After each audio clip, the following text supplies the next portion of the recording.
Mañanas en Libertad, con Luis del Pino. 8:05, 7:05 en las Islas Canarias, en este miércoles 20 de noviembre de 2024. Vamos con las noticias de las 8 con la ayuda de doña Carmen Carbonell. Actualizamos la información a esta hora de la mañana hablándoles de la visita de los Reyes a las zonas afectadas por la Dana.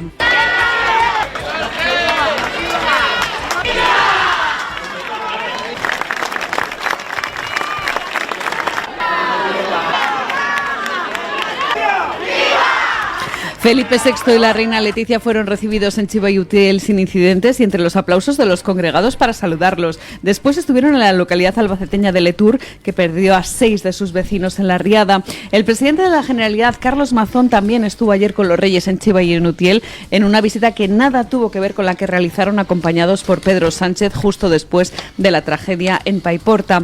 Por parte del Gobierno se sumó Ángel Víctor Torres, ministro de Política Territorial, en un último momento y sin incluirlo en la agenda para mantener el perfil lo más bajo posible durante toda la visita.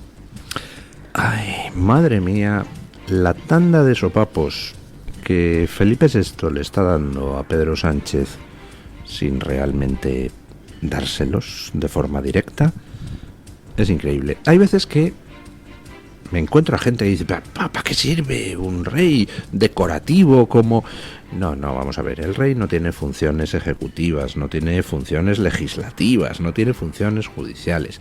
Tiene un papel que en nuestra Constitución pues está muy limitadito a lo que son funciones de representación, funciones de moderación, es decir, bajo la mesa pues el rey habla con unos, habla con otros, trata de poner un poco de sentido común, de acercar a unos y a otros para que aúnen posiciones, trata de defender los intereses de España pues con consejos, con palabras, reuniéndose con tal, con cual, haciendo gestos, es decir, tiene una serie de tareas muy acotaditas, pero cuando tú eres un profesional y las haces bien, esas tareas pueden ser demoledoras.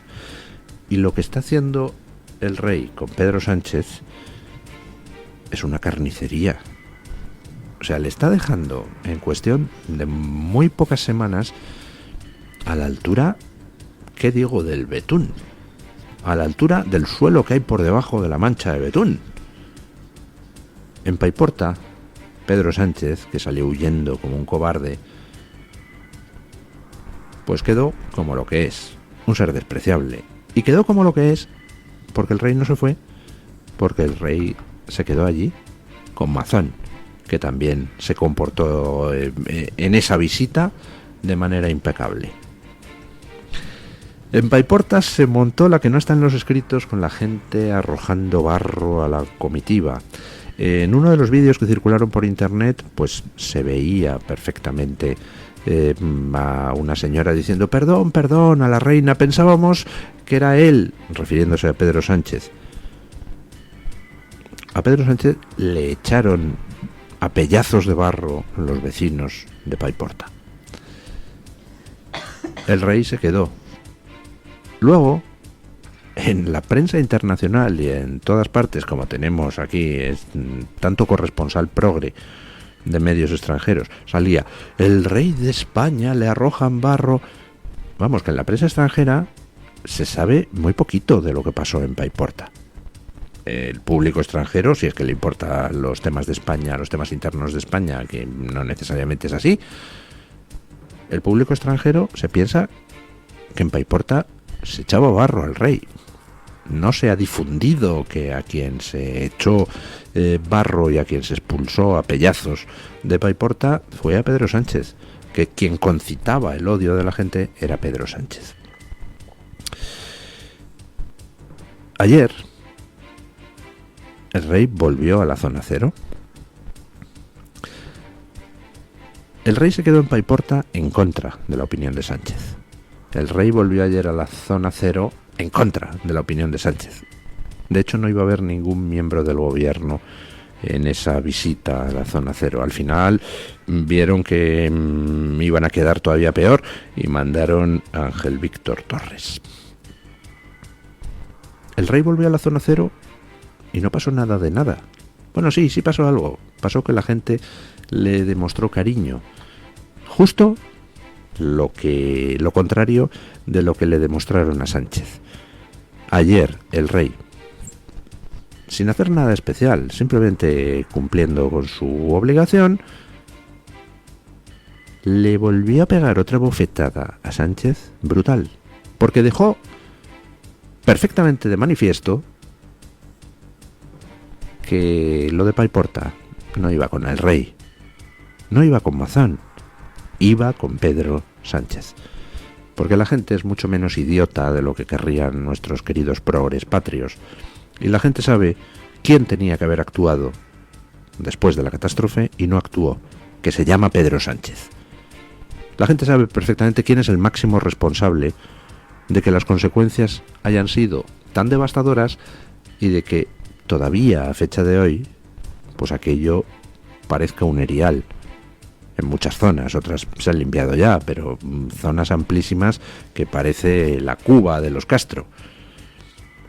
La gente tiene claro que el responsable se llama Pedro Sánchez. La gente tiene claro que cuando el rey mandó a la Guardia Real desde el minuto 1, mientras Sánchez retrasaba el envío del ejército, 4 días, 5 días, el rey mandó a su Guardia Real en contra de la opinión de Pedro Sánchez. La gente tiene claro que cuando Felipe VI se quedó en Paiporta a pesar de ese Pedro Sánchez que huía como una rata cobarde. La gente tiene claro que ayer el rey visitó la zona afectada por la Dana, Utiel, por ejemplo, Chivite, ¿no? También es... Chiva. Y la zona de Letur en la parte de... Y la zona de Letur en Albacete. Uh-huh. Fíjense en el gesto. Sánchez no se ha dignado a ir por Letur. Sánchez pues casi preferiría que se ocultara que en Letur también ha habido muertos.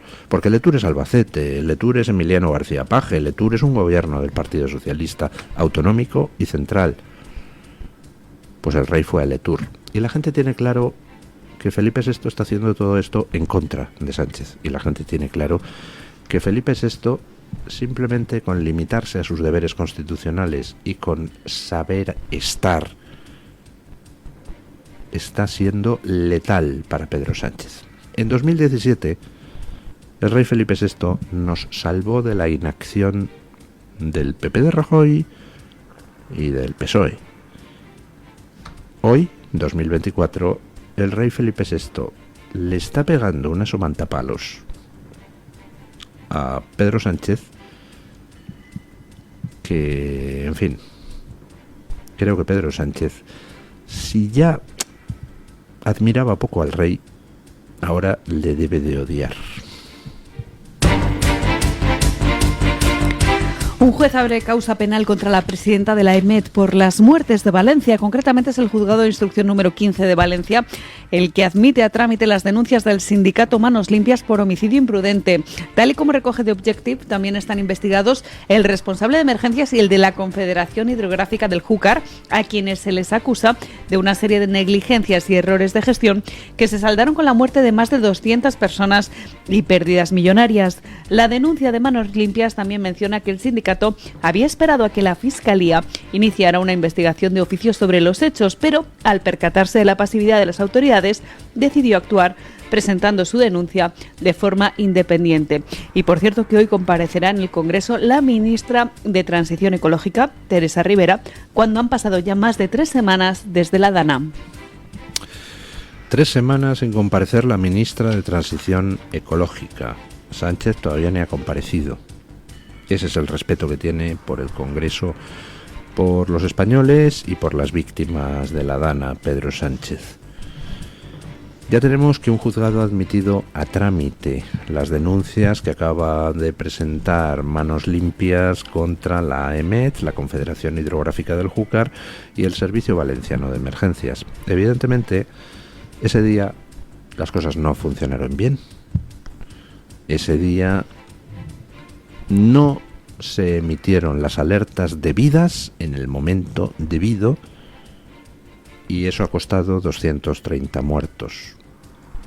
Imaginen ustedes que en mitad de la Castellana de Madrid o de la Diagonal de Barcelona se derrumba un bloque de viviendas y hay 30 muertos. Pues evidentemente los jueces tienen que entrar a ver por qué se ha derrumbado ese bloque de viviendas y tienen que entrar a analizar si hay responsabilidades de carácter penal. No necesariamente alguien ha derrumbado el bloque de viviendas a posta, pero si el arquitecto pues no hizo bien los planos, o si el constructor utilizó menos cemento del debido para ahorrarse unos centimillos, o si el ayuntamiento dio un permiso de obras sin ver que estaba afectando a las vigas que aseguraban que el bloque no se viniera abajo. Un juez tiene que ver todo eso. ¿Por qué se ha producido eso? Y castigar a los culpables. Que insisto, no tiene que ser una culpa dolosa. Puede ser simplemente un homicidio involuntario. Bueno, pues en este caso concreto, un juez de Valencia ya ha admitido a trámite esas denuncias. Esas denuncias las ha admitido a trámite un juez de Valencia porque son denuncias que Manos Limpias ha presentado contra gente que no está forada. Contra la EMET, contra la Confederación Hidrográfica del Júcar y contra el Servicio Valenciano de Emergencias, que comparezcan ante el juez y que todos ellos pues se pongan a dar explicaciones de ¿qué pasó? ¿Cómo es posible que tengamos 230 muertos? Cuando, hombre, parece que se hubiera podido aplicar un poquito de sentido común y avisar con mucha más antelación. Bueno, hay muchas otras querellas ya en marcha. Informábamos, me parece que es anteayer, de que hay 11 querellas presentadas ante el Supremo y que el Supremo ya está considerando. Y esas se han presentado ante el Supremo porque van contra aforados. Van contra Pedro Sánchez, contra ministros de Pedro Sánchez. Y ahí, pues, hay querellas presentadas, si no me equivoco, por Vox, por Hazte Oír, por Manos Limpias y creo que por alguno más. Ya se está moviendo judicialmente el caso de Valencia en todos los ámbitos. En la justicia valenciana, en el Supremo. Y al final alguien va a pagar por esto. Creo que esta vez van a tener muy difícil evitar las responsabilidades. Lo que ha sucedido es tan monstruoso. Lo que ha sucedido antes de la Dana, durante la Dana y después de la Dana es tan monstruoso que alguien va a tener que explicarnos por qué, pudiendo haberse evitado las muertes, tenemos 230 muertos hoy. Lo dije medio en broma, pero no era broma. Pedro Sánchez vio en la Dana, ese es el convencimiento que yo tengo, la oportunidad desde el minuto 1 de quitar el foco de la corrupción. Recuerden ustedes que en los días y semanas previos a la Dana todos los medios de comunicación eran una noticia constante sobre la tal o cual aspecto de la corrupción que rodea a Sánchez. Cuando se produce la Dana, estoy convencido de que Sánchez dijo: ¡ja, ja, esta es la mía! Vamos a quitar el foco de la corrupción porque tenemos aquí una catástrofe y encima una catástrofe en una comunidad gobernada por el PP. Vamos a poner el foco en el PP y encima, redirigiendo el odio, pues salimos reforzados. Pero le ha salido tan mal todo ese cálculo político que lo que decía medio en broma hace unos días, que no era tan en broma, yo creo que Pedro Sánchez va a terminar deseando hablar de sus casos de corrupción antes que de la Dana, porque creo que es bastante más probable que termine en la cárcel por la Dana que por los casos de corrupción. Bueno, y hablando de cárceles, casos de corrupción, pues esa extraña trama que yo todavía estoy esperando que nos explique con pelos y señales el señor Marlaska.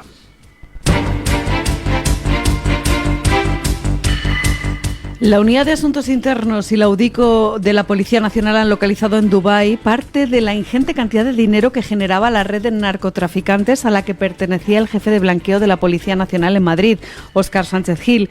La pasada semana detuvieron al jefe de policía en su chalet de Alcalá de Henares, donde encontraron 20 millones de euros emparedados en su casa. Pues bien, las pesquisas les han llevado hasta Emiratos Árabes, un refugio habitual de blanqueadores de capitales, donde sus socios se escondían bajo sociedades de frutas, inmobiliarias, asesorías fiscales y hasta una empresa de ropa. La policía teme ahora que las pesquisas se prolonguen y vean obstaculizadas por la falta de colaboración de las autoridades de la capital financiera de los Emiratos Árabes. Fruto de la operación hay de momento 14 personas detenidas, considerando al cabecilla de la trama, Óscar Sánchez Gil, y su mujer, quien también por su condición de policía judicial tenía acceso a las bases de datos en las que figuran las investigaciones más sensibles, presuntamente estrechando así lazos con varias mafias. Por cierto, que la policía cree que el jefe de la UDEF también movió millones en criptomonedas en el extranjero. Los agentes investigan si el mando de antiblanqueo pudo transferir una gran suma de dinero antes de su detención. Pues no lo sé, ¿no creen ustedes que deberíamos tener en estos momentos al ministro Marlaska compareciendo en el Congreso, en el Senado, en los medios de comunicación, explicando con pelos y señales lo que estamos conociendo? Mal está que detengas a un ciudadano particular por participar en tareas de blanqueo de dinero del narcotráfico. Ese tío es un criminal, pero ya sabemos que hay criminales, ¿no? Mal está que el tío al que detengas sea un policía, porque ya cuando se te corrompe un miembro de las fuerzas y cuerpos de seguridad, que son los encargados de perseguir el delito, pues en fin. Pero es que en este caso no es que se corrompiera un policía, es que era el jefe de la unidad antiblanqueo aquí en Madrid. El jefe de la unidad antiblanqueo se dedicaba, presuntamente siempre, claro, a blanquear dinero del narcotráfico. Y lo llevaban de acá para allá en criptomonedas, en cuentas en Dubái, millones de euros guardados en las paredes de su casa. Oiga, ¿no merece el caso la pena de que el ministro Marlaska dé explicaciones exhaustivas? Sobre todo porque como ha habido decisiones muy incomprensibles de Marlaska, como por ejemplo la de disolver la unidad antidroga de la Guardia Civil en el sur de España, pues hombre, los ciudadanos tenemos derecho a preguntarnos si es que el narcotráfico está tomando el Ministerio del Interior. Probablemente no, claro, pero ¿no es una sospecha razonable, señor Marlaska? Pues me gustaría conocer explicaciones exhaustivas sobre el tema. Por cierto, se publicaba el otro día, nos hicimos eco en este programa, que entraron, después de ser precintada la casa de este jefe antiblanqueo, esa casa donde habían aparecido 20 millones de euros en las paredes, después de precintada, alguien entró en esa casa. ¿Se ha logrado averiguar quién entró en esa casa? ¿Se ha logrado averiguar qué buscaban? ¿Buscaban más dinero escondido en alguna parte que no había sido encontrado por quienes hicieron el registro? ¿Buscaban destruir pruebas?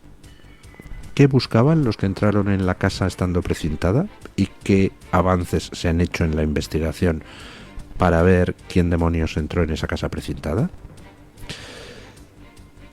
Al final, pues eso desemboca en una pregunta muy simple. ¿Este tío operaba solo en la policía? ¿Qué cómplices tenían las fuerzas y cuerpos de seguridad? ¿Hay más policías implicados? ¿Hay más altos cargos del ministerio implicados? ¿Este tío estuvo actuando solo como blanqueador de dinero del narcotráfico sin que nadie se diera cuenta de su tren de vida? ¿Tenía algún otro tío comprado, la mafia del narcotráfico que había comprado a este? No sé, son preguntas razonables que me gustaría que el ministro de Interior aclarara. Vamos, yo echo de menos esas aclaraciones. Bueno, vamos con